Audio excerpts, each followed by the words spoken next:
Question number 24. What are the estimated coordinates of the x-intercepts of the following graph? Now it says coordinates, class. That means that you need to be writing this in coordinate notation. So I'm just going to remind myself to do that here. Let's take a look at our graph. Looks like we're crossing the x-axis here and here. Look at my scale. This is 3.54, so this one's at 4.5, and this one's at negative 0.5. So I'm at negative 0.50 and 4.50. Remember, the x value comes first, and the y value is second. Let's go to the next column. If we can get this to show up here. And hang on 1 second, class. I'm going to try to fix this because I do not have enough room.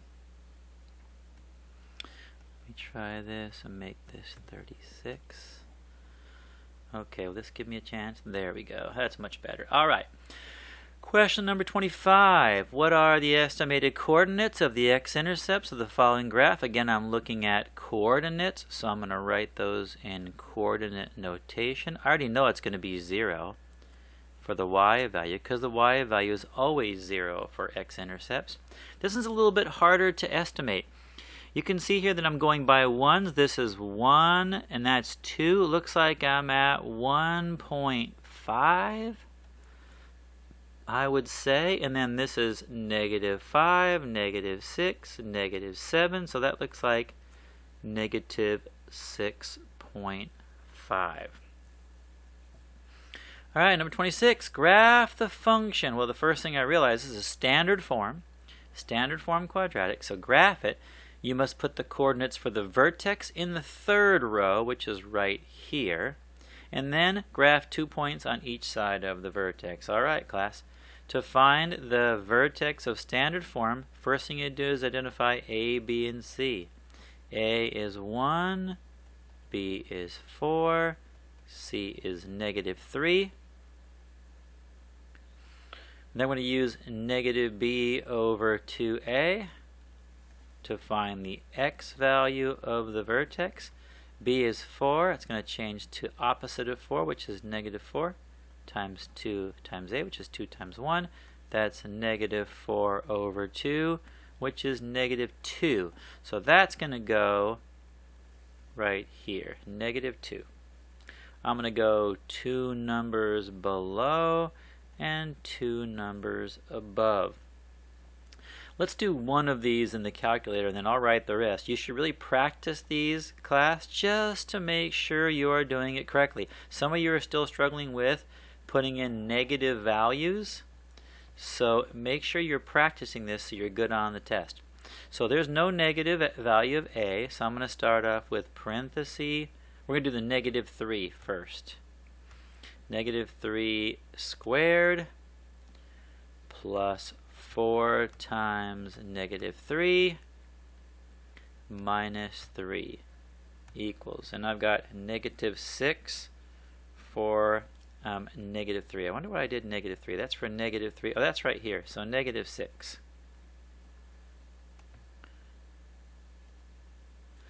So I should put in negative 4. If I put in negative 4, I get negative 3. This is going to be negative 7, negative 6, and negative 3. Again, check a few of them yourself to make sure you're getting the same answers. I really don't want to go over every one of those. You guys should know how to plug in variables and solve for y. Let's go ahead and graph this. Negative 1, 2, 3, 4, negative 3. Negative 3, 1, 2, 3, 4, 5, 6. Negative 2 is 7. And I know by the axis of symmetry I'm going to have a reflected point on this side and a reflected point on this side. That matches my table. Then I would expect you to connect it and draw arrows. If you don't connect it and draw arrows, I'm not going to give you credit for the worksheet, so make sure you do that. Question number 27, graph the function. Okay, this is still standard form. There's no parentheses, but I've got a minus x squared now. Same thing, put the vertex in row 3. Let's identify A, B, and C. A is negative 1. There is no B term, B is 0, and C is 4. So when I calculate it out, negative B over 2A, B is 0, that's 0 over 2 times negative 1, which I don't even need to do in my calculator because 0 over anything is just 0. And there's my vertex X value. I'm going to go 2 numbers below that, 2 numbers above that. Let's go ahead and plug negative 2 into our equation, again, just to show you practice. So I'm going to put in, okay, now this equation has a negative sign in front. I got to do that first. Negative, and then in parentheses, negative 2 parentheses squared. Oh, all I have is n plus 4. That's pretty easy. Check my work. I got my right minus signs in there. Press equal, and I've got 0. So that's 0. Let's change the color on that one. So that's 0. When I put in negative 1, I get 3. When I put in 0, I get 4. And 3 and 0. Let's go ahead and plot these. Excuse me.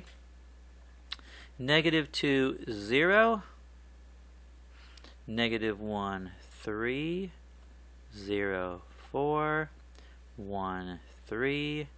And 2 is 0. Again, to get points on this worksheet, you need to connect those together to form a parabola. Don't forget to put arrows on the ends. All right. Number 28. Graph the function f of x equals x plus 4 times x minus 2. Class, you need to recognize this is intercept form. So now we have a different procedure.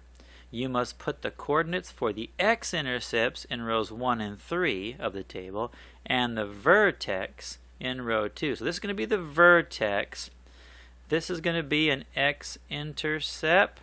And this is going to be an x-intercept. Let's write that so we can actually read it. X-intercept. All right, how do we find the x-intercepts? We just look at these two binomials and figure out what value of x is going to change those to 0. So I'm going to check x plus 4. What's the value of x that changes that to 0? And x minus 2. Well, this one is clearly x equals negative 4. Negative 4 plus 4 is 0. And this is positive 2. 2 minus 2 equals 0. So our x-intercepts are at negative 4 and 2. And class, I always know that the y value of the x-intercepts is 0. All I have to do now is figure out the x value of my vertex. And the way we do that is we just add the x-intercepts together and divide by 2. So I'm going to do negative 4 plus 2 divided by 2. Negative 4 plus 2 is negative 2 over 2. Negative 2 divided by 2 is negative 1. Now there's one way to do it, class, to find that. Here's the other way. If you just graph your x-intercepts, I've got an x-intercept at negative 4. And I've got an x-intercept at 2. Let's count our squares. 1, 2, 3, 4, 5, 6. There's 6 squares between these 2 points. That means the middle square, the middle line, is going to be 3 away from both of those. And I'm going to go ahead and draw an axis of symmetry so that if you look at it, it's 3 units. It's 3 units away from this x-intercept. 1, 2, 3. And it's 3 units away from this one. 1, 2, 3. Now take a look at that. That axis of symmetry is crossing the x-axis at negative 1. That tells me that the x value of my vertex is negative 1.